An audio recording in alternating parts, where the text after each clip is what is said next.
Waste Bengal में BJP की बड़ी जीत हो गई है। बहुत सारे ओपिनियन पोल्स वाले होते हैं, एग्जिट पोल वाले होते हैं, बहुत मेहनत से भी काम करते हैं, पर वेस्ट बंगाल पे लोग चांस नहीं ले रहे थे, बड़े बड़े पोलस्टर्स, एग्जिट पोल वाले। बट अगर आप मेरा चैनल देखते हैं तो आप जानते हैं रीना शर्मा जी कंसिस्टेंटली आ रही थी, वो भविष्यवाणी कर रही थी, एस्ट्रोलॉजी देख के प्रिडिक्शन कर रही थी कि ममता बनर्जी हारने वाली हैं और उनकी बड़ी हार होने वाली है। जब चुनाव का रिजल्ट आया तो ममता बनर्जी की बहुत बुरी हार हुई है, सत्ता से एकदम बाहर चली गई है, जो प्रेडिक्ट करना बहुत मुश्किल था। पर रीना जी ने वो सही प्रेडिक्ट किया था। आपके पास वो सारी मेरी पुरानी वीडियोस में क्लिप्स होंगी क्योंकि वो फ्रीक्वेंटली आती रहती हैं। तो रीना जी पहले तो आपको बधाई, इसलिए भी क्योंकि एस्ट्रोलॉजी पे बहुत लोग सवाल उठाते रहते हैं। वो सवालों का जवाब जब भविष्यवाणी सच हो तो वो लोगों तक पहुंचना चाहिए कि आप बिना बात के हर चीज पे सवाल उठाते हैं, बिना समझे कितनी मेहनत हो रही है, कितना एफर्ट जा रहा है उसके पीछे। तो सबसे पहले तो आपको बधाई। आपको भी बधाई हो कि वेस्ट बंगाल में बीजेपी आ गई है अब।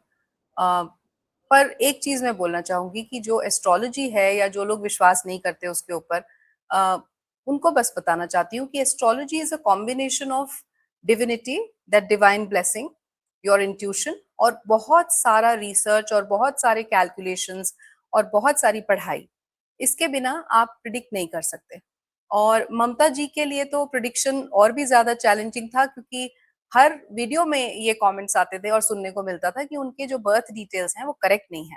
सो अगर आप मुझसे सच पूछें तो मुझे खुशी इस बात की है कि आज मैं श्योर हूं कि वो बर्थ डिटेल्स करेक्ट थे, क्योंकि अगर ऐसा नहीं होता तो ये करेक्ट नहीं होती प्रिडिक्शन, क्योंकि जो रीडिंग थी, जो एनालिसिस था। बट अच्छा ही हुआ, because there is always blessing in disguise हो जाता है, मेरे साथ बहुत बार होता है कि जब लोगों ने कहा कि ममता बनर्जी की कुंडली करेक्ट नहीं है, so then I concentrated more on TMC's foundation कुंडली। सो दैट ऑल्सो कंफर्म्ड कि जो ममता जी की कुंडली में दिख रहा था वो टीएमसी की कुंडली में भी दिख रहा था। So that made it more the surety वाला प्रोडिक्शन कि हाँ, I was damn sure, I was very sure कि ऐसा होना ही है, बिकॉज दोनों तरफ दिख रहा था। अब बात रही कि आगे क्या होगा। ममता जी का, इसके इनके बारे में मैंने आज से नहीं, 2024 एंड से मैं बोल रही हूँ कि ममता जी का जो फ्यूचर है, पॉलिटिकल फ्यूचर है, वो डन एंड डस्टेड है, वो फिनिश्ड है। बट हैविंग सेड दैट, ये इसका बिल्कुल मतलब नहीं है कि वो अभी हिम्मत हार जाएंगी, बिकॉज उनका जो लगन है वो मेष लगन है। मेष लगन कालपुरुष की कुंडली है। मेष लगन मंगल गवर्न करता है उसको, and that is a very steadfast kind of a individual जिसका मेष लगन होता है। हिम्मत नहीं हारता जल्दी से। ऊपर से शनि की महादशा अभी उनकी चल रही है, although it's finishing, it's ending, और उनका शनि उच्च का है। सो शनि उनको वो एक पुश दे रहा है उच्च का होके कि अभी भी तुम कोशिश करो, whereas she has already lost it. क्योंकि जो उनकी दशाएं हैं, जो शनि की दशा है, शनि ही हिमसेल्फ जो एक ऐसा ग्रह है जो कर्माधिकारी है, जो न्यायाधीश है, और जैसे आपके कर्म हैं वैसा आपको भोगना पड़ता है। Whatever you will sow you have to reap. So that is what she has done. This is her pay back time basically. सो अब जब शनि की दशा उनकी खत्म हो रही है, तो not only political career, not only the system in West Bengal that she created, also her health, and जो उनके लॉयल्स थे जिनको वो बहुत अपना समझती थी। तो बेसिकली जो इंटरनल इंफ्रा उन्होंने क्रिएट करा था, एक सेटअप क्रिएट करा था, that whole infrastructure is breaking. So that will be breaking, but at the same time वो इंफ्रास्ट्रक्चर आसानी से ब्रेक नहीं होगा। She is very fierce as a woman, as a politician, as a leader, and साथ में जो उनके साथ हुआ that was something which she never anticipated. So वो उसको डाइजेस्ट करने में, एक्सेप्ट करने में उनको अभी बहुत समय लगेगा, because of which she will keep trying and you will see a lot of violence in West Bengal. अभी तो वायलेंस जो आपने देखी है वो थी नहीं कुछ। अब जो वायलेंस आपको दिखेगी अगले 1.5 साल, that will be very saddening, बहुत बहुत सैडनिंग होगा। क्योंकि सिर्फ ये नहीं कि अच्छे ही लोग, बुरे लोग भी और अच्छे लोग भी, सभी लोग इससे इम्पैक्ट होंगे। वहां जो लोग इतने सालों से परेशान थे, जिन्होंने अपने फैमिली मेंबर्स को खोया, और जिन्होंने जो फीमेल्स हैं वो अनप्रोटेक्टेड और इनसिक्योर थी, वो सब भी अभी इस चीज के लिए अपने आप को जीता हुआ महसूस ना करें, because the violence will be next level now. नहीं, ये अच्छा है आप बता रही हैं, क्योंकि यही अब जिम्मेवारी है बीजेपी सरकार की टू प्रिवेंट कि नहीं तो ये ना हो कि वायलेंस का साइकिल कंटिन्यूज, क्योंकि वो वायलेंस का साइकिल कंटिन्यू करेगा तो डेमोक्रेसी के लिए बहुत खराब है। तो ये चुनौतियां बीजेपी की चुनौतियों पे मैं आऊंगा, क्योंकि तभी कहा जा रहा है कि सुरक्षा बलों को वहां पे 60 दिन रखा जा रहा है। They also are aware of the challenges they face, कि जो ये सिस्टम कोई जाता है तो जाने से पहले वो बहुत हिटबैक कर सकता है, तो कैसे करना है। पर मैं एक बात पे आना चाहूंगा, क्योंकि हम थोड़ी एस्ट्रोलॉजी और बंगाल दोनों की बात कर रहे हैं। आरजे कर जो केस हुआ था, सबकी आत्मा उसने झंझोड़ दी थी, और उसका चुनाव पे काफी प्रभाव था, और वोटर्स ने जस्टिस दी। वोटर्स को लगा कि जस्टिस नहीं हुई, जिस तरह पूरा सिस्टम चला, जिस तरह वो हुआ, उनके दिमाग में क्या परसेप्शन गई, बट उसका उन्होंने गिल्टी माना, वोटिंग हुई, और जो कार्जेकर की विक्टिम थी, उनकी मदर जब चुनाव लड़ी तो वो चुनाव बहुत अच्छी तरह से निकाल लेती हैं। तो ये जो एक कलेक्टिव कर्म है कि आप महिला की बात करते हुए, महिला सुरक्षा की बात करते हुए, आप महिलाओं को सुरक्षित ना रखो, या ऐसी स्टेटमेंट दे दो 7 बजे 8 बजे 9 बजे के बाद घर से निकलना नहीं चाहिए, जबकि पूरा Bharat women are working late night in every urban city and even in tier 2 tier 3 towns। तो ये इसका कितना असर रहता है एक पार्टी के एस्ट्रोलॉजिकल चार्ट पे, एक पार्टी के फ्यूचर पे क्या असर रहता है जो ऐसी हरकतों का? जी, सो आपने जो ये बात कही इसको मैं कनेक्ट करूंगी इस वर्ष के हिंदू कैलेंडर से, जो चैत्र शुक्ल पक्ष का प्रतिपदा का जो कैलेंडर, हिंदू कैलेंडर जो पहले नवरात्रे से शुरू होता है। सो उसमें हम सिर्फ यही नहीं देखते हैं कि कौन सा कैबिनेट बना, कौन सा प्लैनेट जो है राजा बना, कौन सा प्लैनेट मंत्री बना। हम ये भी देखते हैं कि जो वो नवरात्रि है, जो पहला दिन है नवरात्रों का, उसमें माँ दुर्गा किस पे बैठ के आ रही है, उनका वाहन क्या है। सो उस दिन जो माँ दुर्गा आई थी वो व्याघ्र पे बैठकर आई थी। दैट मीन्स शक्ति का बहुत रौद्र रूप। और वैसे भी ये रौद्र संवत्सर चल रहा है। शक्ति का रौद्र रूप मतलब विमेन का रौद्र रूप। सो विमेन का जो रौद्र रूप है वो सबसे ज्यादा आप वेस्ट बंगाल में अब पर्सोनिफाई होते हुए देखेंगे, क्योंकि वैसे भी वेस्ट बंगाल को माँ काली, माँ दुर्गा से जोड़ा जाता है। सो अब ये जो चीज इस वर्ष हो रही है उसका इस बात से बहुत बड़ा कनेक्शन है कि हमारी जो चैत्र शुक्ल पक्ष प्रतिपदा के जो पहला दिन था, जो प्रतिपदा थी, उसमें माँ आई किस वाहन पे थी। सो बहुत कनेक्शन बैठता है, और मुझे लगता है कि वहां की जो अब विमेन है वो अपने आप को पीछे नहीं समझेंगी, वो अपने आप को ऐसा असहाय नहीं समझेंगी। अब वो और ज्यादा स्ट्रांग होके, जो कि आपने देखा भी इलेक्शन के दौरान, डरी नहीं। बहुत सारी विमेन थी जो बोल रही थी against the things which have been done wrongly with them. आगे आगे भी आप देखेंगे कि वो उसमें और सशक्त होके आती जाएंगी। और हाँ, जहां तक हमारी गवर्नमेंट का सवाल है, वो भी उसमें उनका साथ देंगे, उनकी मदद करेंगे। बट ये सब कुछ आसान नहीं होगा, ये बात पक्की है। वीडियो को 5 सेकंड के लिए इसलिए पॉज किया है क्योंकि मेरी आपसे रिक्वेस्ट है कि अगर आपको पसंद आए तो आप इस वीडियो को लाइक और चैनल को सब्सक्राइब कर लीजिए। अभी कठिनाइयां बहुत हैं, पर तभी मैं जान रहा हूं कि आप वेस्ट बंगाल के लिए अब क्या देख रही हैं, क्योंकि जैसे आपने मेंशन किया कि बीजेपी के लिए बहुत चुनौती है कि हिंसा ना हो। मैं हिंसा पे भी, प्रिवेंशन पे भी, पर घुसपैठियों को लेके क्या आप वो स्मूथ प्रोसेस देख रही हैं या बहुत मुश्किल प्रोसेस देख रही हैं? इकोनॉमिक ग्रोथ को लेके, बिकॉज आई बिलीव कि जब तक इकोनॉमिक ग्रोथ ना हो तब तक लोग कभी, और होनी फोकस भी डेमोक्रेसी में most important role of the government है इसके लोगों की इकोनॉमिक ग्रोथ हो, लॉ एंड ऑर्डर सेफ्टी के साथ साथ। तो जी, वो इन जी। तीनों डायमेंशन पे आप वेस्ट बंगाल के लिए आगे क्या देख रही हैं? देखिए, आपने देखा जब से टीएमसी आया तब से वेस्ट बंगाल ईस्ट, आप बहुत सारे लोगों को देखते होंगे, पीपल विल कम टू जैसे बैंगलोर एक आईटी हब बन गया, गुड़गांव एक हब बन गया, बॉम्बे एक फाइनेंस हब बन गया, बट ईस्ट बिल्कुल डाउन जा रहा था। वेस्ट बंगाल बिल्कुल डाउन जा रहा था, वहां से लोग निकल रहे थे, वहां कोई भी जा नहीं रहा था। There was no progress, there was no development. But now you will see east rising, जो हमने हमने शायद पहले भी बात की थी, मैंने आपको बताया था और बहुत सारे प्लेटफॉर्म्स पे बोला कि नाउ ईस्ट विल राइज। सो पहली चीज जो अब होगी, जो मुझे लगता है हमारी गवर्नमेंट करेगी, जो वेस्ट बंगाल में जो एक बांग्लादेश से जो एंट्री है लोगों की, वो जो एक जो बाउंड्री है, वो जो काटी हुई है, जो ओपन करी हुई है, that will be blocked. That will be blocked, that should be the first thing and that will be the first thing I believe. जिससे कि जो आपने घुसपैठियों की बात करी, उनकी एंट्री बंद होगी, इन्वेडर्स की एंट्री बंद होगी। दूसरी बात, धीरे धीरे वहां पे आप डेवलपमेंट होता हुआ भी देखेंगे। ईस्ट विल बी डेवलप्ड, और वो आपने देखा होगा कहीं ना कहीं जो हमारा चिकन नेक है, जो नॉर्थ ईस्टर्न साइड है, वहां से वो शुरू हो गया है। वहां पे आपने देखा ट्रेन, जो अंडरग्राउंड ट्रेन टनल बना है। चिकन नेक को वास्तु के हिसाब से जब हम वाइडन नहीं कर पा रहे, एटलीस्ट हम थिकन कर रहे हैं। So when we are thickening that chicken neck, somewhere we are enhancing the vastu of that zone, that area, so that वो, जैसे हम बोलते हैं ना एनाटोमी में भी, गर्दन की मसल्स जो है उनको स्ट्रॉन्ग करना है, एक मसल वीक है या दो मसल्स वीक है तो आसपास की मसल्स को स्ट्रॉन्ग कर लो। तो similar thing is going to happen in that area. North eastern side से वो शुरुआत ऑलरेडी हो चुकी है and we are moving towards the eastern side as well. So eastern side में वहां बहुत सारा आप डेवलपमेंट होते हुए देखेंगे अगले डेकेड। मतलब it will not be very fast, मैं ये कहूँ कि एक दो साल में, बट हाँ 5 साल से 7 साल के अंदर आपको वो नजर आएगा। आपने बहुत इंटरेस्टिंग बात बोली कि चिकन नेक की widening has a vastu impact also and Bharat के ऊपर ज्योग्राफिकल इम्पैक्ट भी है। तो आप क्या देख रही हैं इसका कि आने वाले 5 साल 10 साल में चिकन नेक वाइड होगी? क्योंकि बांग्लादेश से भी इश्यूज़ हैं, अब उसको डिप्लोमैटिकली भी वाइड किया जा सकता है। बहुत देश अपनी मिलिट्री बेस बनाते हैं, डिप्लोमैटिकली कर सकते हैं कि ये एरिया थोड़ा हमें गार्ड करना है। और ऑब्वियसली अगर बांग्लादेश में कुछ प्रॉब्लम्स परसिस्ट करती हैं, तो मिलिट्री ऑप्शन, वहाँ तो खैर बोलते हैं बीएसएफ ही काफ़ी है, मिलिट्री ऑप्शन की उस तरह ज़रूरत नहीं है, तो बहुत संभावना है। पर आप देख रही हैं चिकन नेक को वाइड होते हुए, और भारत के ऊपर जो एक चुनौती है, ये चिकन नेक वाली, जिस पे कई लोग, दिल्ली में शर्जील इमाम था जो कहता था अभी 5 लाख लोग ले आओ तो चिकन नेक को नॉर्थ ईस्ट से सेपरेट कर दो। तो बंगाल चुनाव का प्रभाव आप नेशनल सिक्योरिटी के एंगल से किस तरह देख रही हैं?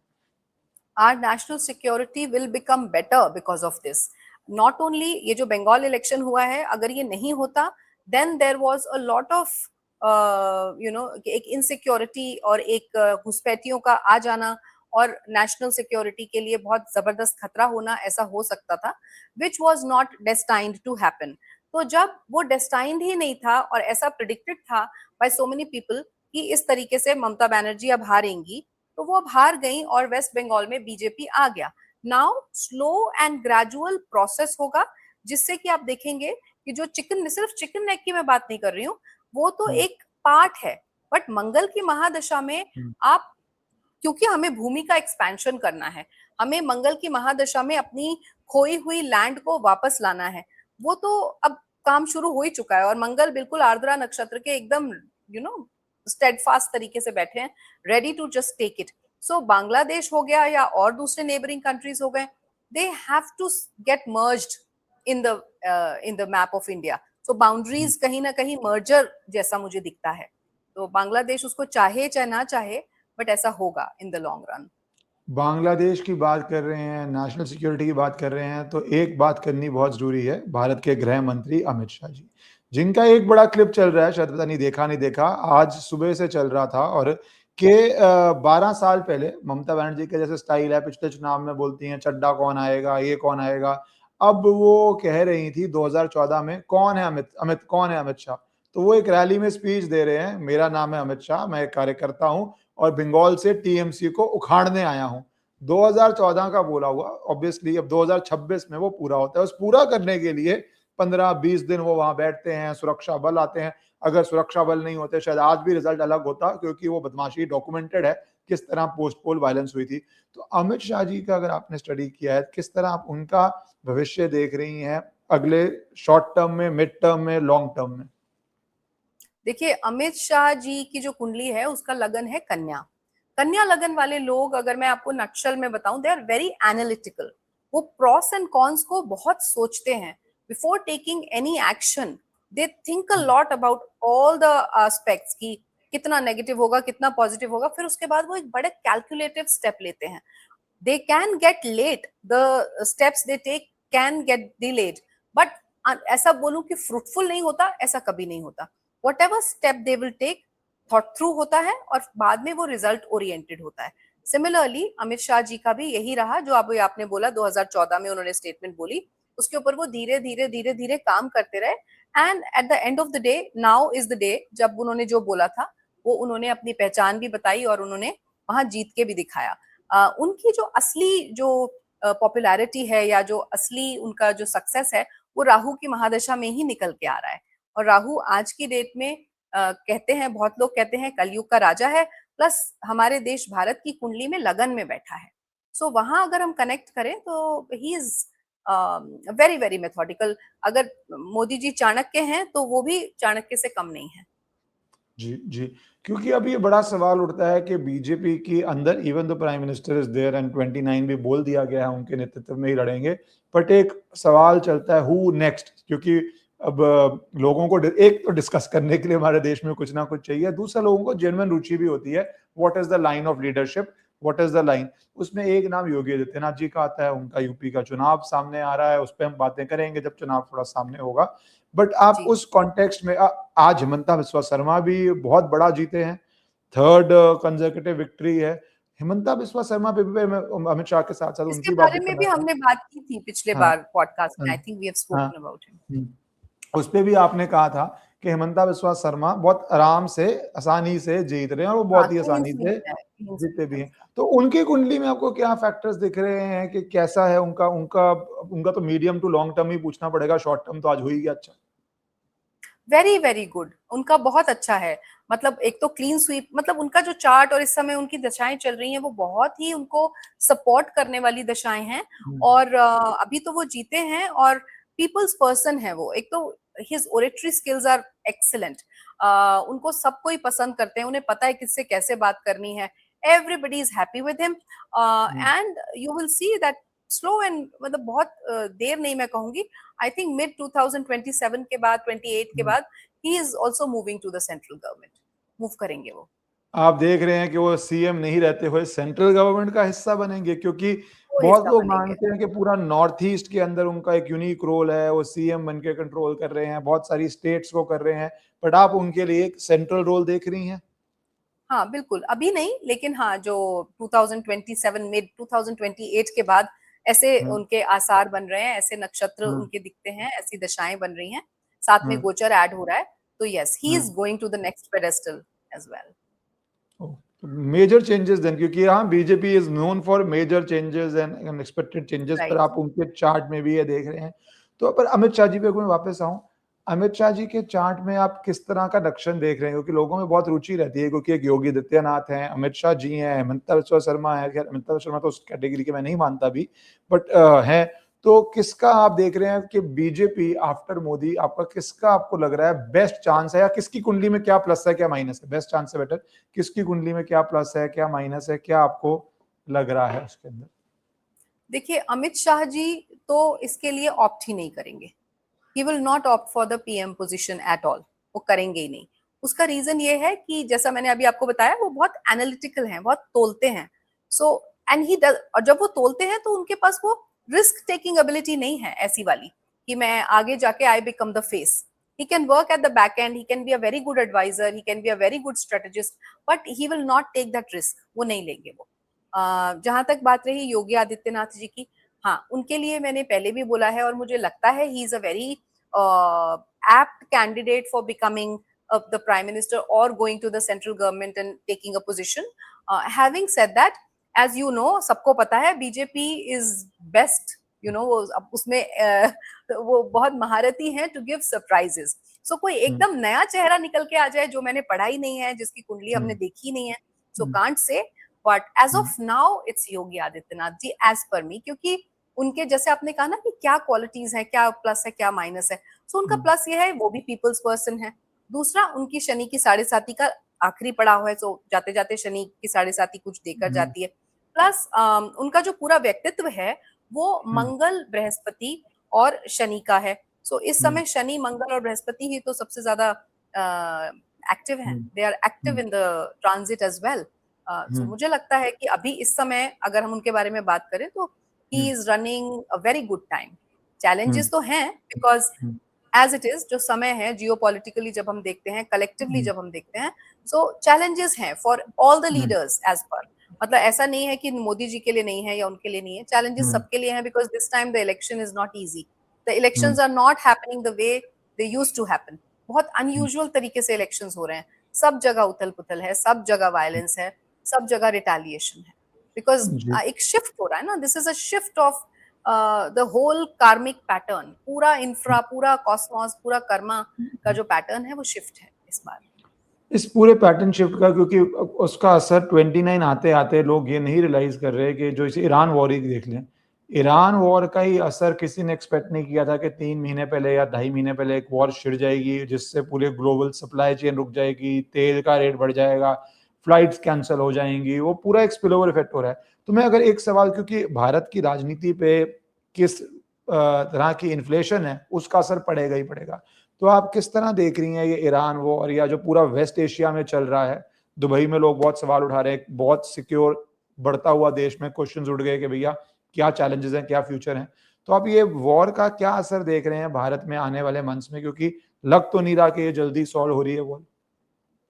ये तो 1 महीना पहले भी मैंने 1 महीना, 1.5 महीना पहले भी मुझसे ये सवाल तब से पूछना शुरू कर दिया गया, बहुत लोगों ने पूछा। And I kept on saying कि अभी नहीं रुक रहा है, बीच-बीच में फेजेस में होगा, बीच-बीच में ऐसा लगेगा कि रुक गया, सीज़ फायर हो रहा है, ये हो रहा है, बट ऐसा कुछ भी नहीं होने वाला है and I have said it time and again, ये नहीं हम्म, होगा, ये फेजेस में होता रहेगा। इन फैक्ट 2028 के बाद तो ये और बुरा चेहरा बनेगा, मतलब आप वॉर्स को और ज्यादा इलाबोरेट तरीके से होता हुआ देखेंगे, और ज्यादा वॉलेटिलिटी बढ़ेगी, और ज्यादा कंट्रीज इन्वॉल्व होंगे। So I don't see it stopping अभी। बट हाँ, इंटरनली अगर आप ईरान की बात करें तो हम्म, जो एक विमेन के ऊपर जो एक बहुत बंदिशें थी, बहुत उनको बांध के रखा जाता था, अंकुश लगा रखा था, उसमें हम्म, बदलाव आना शुरू हो जाएगा। अगर हम्म, हम किसी की जीत की यहाँ बात कर रहे हैं तो जो ईरान का यूथ है और जो ईरान की विमेन है, वो कहीं ना हम्म, कहीं मुझे इंटरनली जीतते हुए नजर हम्म, आ रहे हैं, उनकी आत्मा जीत रही है। हम्म। तो विमेन के लिए तो अच्छा है, चाहे आरजे कर की वुमेन हो और वहां पे जस्टिस हो या ईरान के अंदर हो, तो वो एक अच्छा अगर ये साइकिल उस तरह घूम रहा है तो बहुत जरूरी है उस साइकिल का घूमना। बट इस ईरान के साथ पाकिस्तान का एक जो सिस्टम है, ये जो आजकल जाके बैठ गया है डोनाल्ड ट्रंप की गोद में, वहां पे लोगों को बहुत है कि भैया किस तरह ये प्ले आउट करेगा। तो आप क्या इमीडिएट टर्म्स में इंडिया पाकिस्तान के ऊपर भी कुछ देख रही हैं? क्योंकि आसिम मुनीर ने या किसने कहा था कि भैया हमारा अगला टारगेट होने वाला है कलकत्ता, और बांग्लादेश में बैठे हुए एक मेंबर ऑफ पार्लियामेंट ने ये कहा था कि बीजेपी जीत जाएगी वेस्ट बंगाल तो बहुत गलत है, क्योंकि रोहिंग्यास वापस आ जाएंगे या बांग्लादेशियों को वापस भेजेगी। तो पाकिस्तान और बांग्लादेश दोनों सडनली वेस्ट बंगाल चुनाव को बहुत इंपॉर्टेंट मान रहे थे, दोनों वेस्ट राइट। बंगाल चुनाव पे बात कर रहे थे।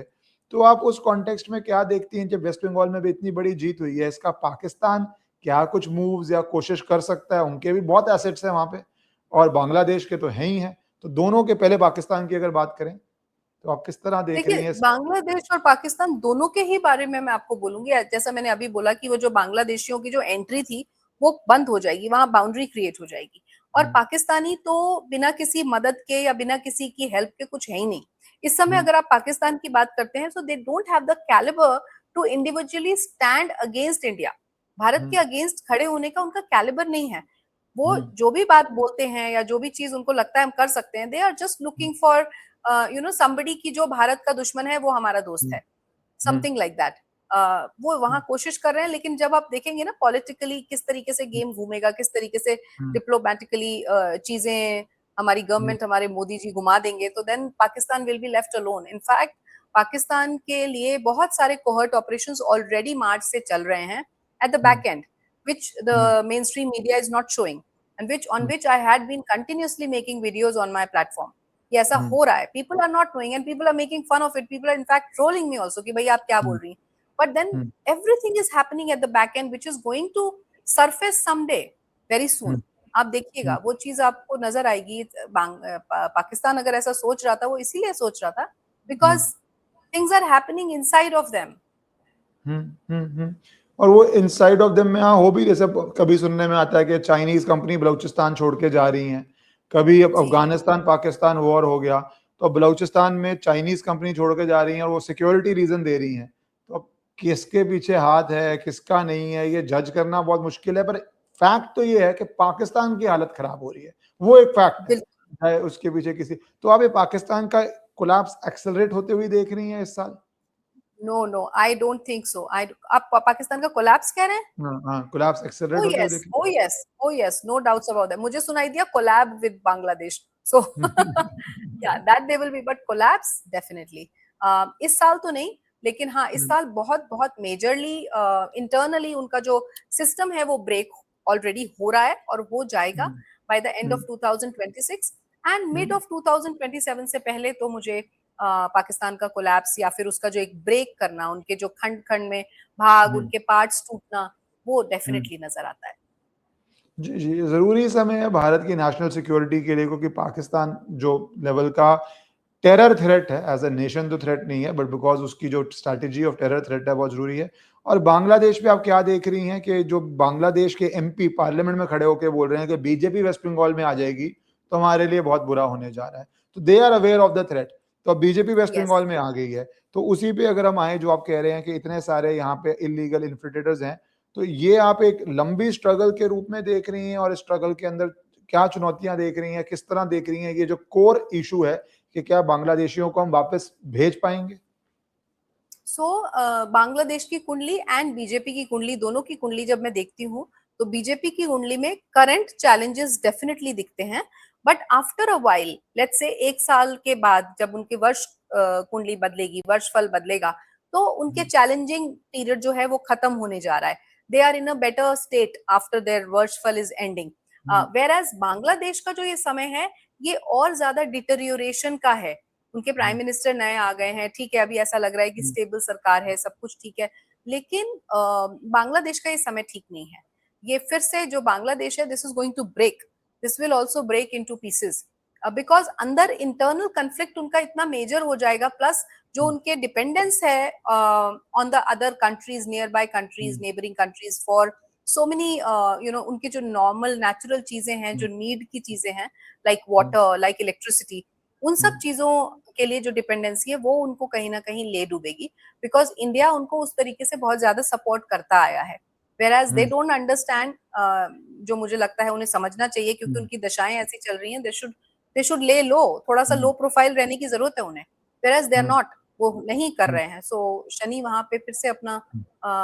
जो जस्टिस है वो देंगे ही देंगे। जी, जी, एक सवाल मैं तमिलनाडु पे भी लेना चाहता हूँ, क्योंकि तमिलनाडु में एक सुनामी निकलती है, एक्टर विजय एक सुनामी की तरह इमर्ज करते हैं, मेजॉरिटी के एकदम सामने पहुँच गए हैं, सरकार लग रहा है बन ही जाएगी, मुख्यमंत्री भी अगर सरकार बनी तो बन ही जाएँगे। तो तमिलनाडु के अंदर आप क्या देख रही हैं, ये जो एक सुनामी आई और उसमें कुछ लोग उसको जेन ज़ी से जोड़ रहे हैं। तो पहले तो तमिलनाडु की बात कर लूँ, मैं थोड़ा जेन ज़ी पे आऊँगा। तमिलनाडु के अंदर आप किस तरह देख रहे हैं उनका टेन्योर, उनका सत्ता में आना, किस तरह रहेगा तमिलनाडु के लिए? ऑनेस्टली मैंने विजय की कुंडली को बहुत ज्यादा एनालाइज नहीं किया, आई बी फ्रैंक, किसी ने भी नहीं एंड किया एज इट इज था। I was so much involved in the West Bengal election thing, so मैंने हुँ, उधर ज्यादा ध्यान नहीं दिया है। Definitely we'll talk about it in the next podcast. जी। फिर मैं जेन ज़ी पे एक लेना चाहूँगा अंतिम सवाल कि तमिलनाडु में ग्रोथ के पीछे विजय की कहते हैं जेन ज़ी एक बड़ा फैक्टर है। जेन ज़ी फैक्टर हमने अलग वे में नेपाल में भी देखा। तो आप ये जो भारत का जेन ज़ी है, भारत के अंदर इसका आप किस तरह देख रहे हैं कि एक responsible, growth oriented, employment oriented है, या एक अनरेस्ट है? वो अनरेस्ट भारत में अगर डेमोक्रेटिक वे में निकले तो कोई बात नहीं, अच्छी बात है वो तो। बट वो नेगेटिव वे में जाए तो एक चिंता का विषय है। तो अब कुंडली के अंदर-अंदर मुझे लगता है एज ग्रुप बहुत इंपॉर्टेंट हो गया, तो जेन ज़ी को लेके आप क्या देख रहे हैं? अगर कुछ ऐसा आपने अभी ध्यान दिया है तो? नहीं, when you talk about Bharat, तो हाँ, भारत की कुंडली बहुत ध्यान से देखी है, उस पे बहुत रिसर्च भी की है। सो जो ये वाला साल है 2026, स्पेशली जो भारत का वर्षफल जो अभी चल रहा है, इसमें तो आप अनरेस्ट वाली सिचुएशन में ही देखेंगे जेनजी को। जेनजी अनरेस्ट क्रिएट करने में, कन्फ्लिक्ट को क्रिएट करने में, इलेक्शन के टाइम पे जो रायट्स होते हैं, और in fact the politicians will be using Gen Z for doing negative kind of campaigning और negative kind of things for the opponents. तो ये आप हुँ, बहुत होता हुआ देखेंगे, Gen Z will be used by people बहुत ज्यादा, हुँ, क्योंकि उनको समझ नहीं है, बुध है ना मरकरी, मरकरी इन्फ्लुएंस हो जाता है, किसी ने हुँ, जैसा कहा वैसा इन्फ्लुएंस हो गया। Um, so that um, kind of thing is going to happen with Gen Z, but as in when ये वर्षफल खत्म होता है, तो आप देखेंगे कि सडनली उनको समझ आनी शुरू हो गई है, and they will start doing more positive things rather than hmm, negative. तो मिड हुँ, 2027 के बाद मुझे जेनजी के बिहेवियर में भी फर्क आता दिखता है, बिकॉज वो समझदार समझने लगेंगे कि okay we have been used. Um, um. जी, रीना जी, एक बहुत बड़ी जीत बीजेपी की, पर जैसे आपने बोला चुनौतियाँ हमारे देश, इतने बड़े देश में बहुत सारी हैं, चाहे वो लॉ एंड ऑर्डर को लेके हो, चाहे वो सिक्योरिटी प्रोवाइड करने की हो, पाकिस्तान की हो, जेन ज़ी को राइटली चैनलाइज़ करने की हो, जॉब्स देने की हो। तो थैंक यू, आपने समय दिया और ये सारे टॉपिक्स कवर किए, और एज़ यूजुअल जो ये आप पर्सपेक्टिव लेके आई हैं और जो आप भविष्यवाणियां कर रही हैं, आई होप लोग इसको केयरफुली लें ताकि समय समय पे जो प्रिकॉशन लेने हैं वो लिए जाएं। धन्यवाद आपका। Definitely and I think astrology is just a guiding light. उसको एस्ट्रोलॉजी ज्योतिष ही इसलिए कहा गया है कि it is a guiding light rather than predictions. Predictions नहीं है लोगों को समझाने के लिए कि आगे ये हो सकता है, एंटिसिपेशन है, थोड़ा केयरफुल रहिए। That is what astrology is all about. So जी, thank you for having me once thank again. You, नमस्कार ईश्वरन जी। नमस्कार जी।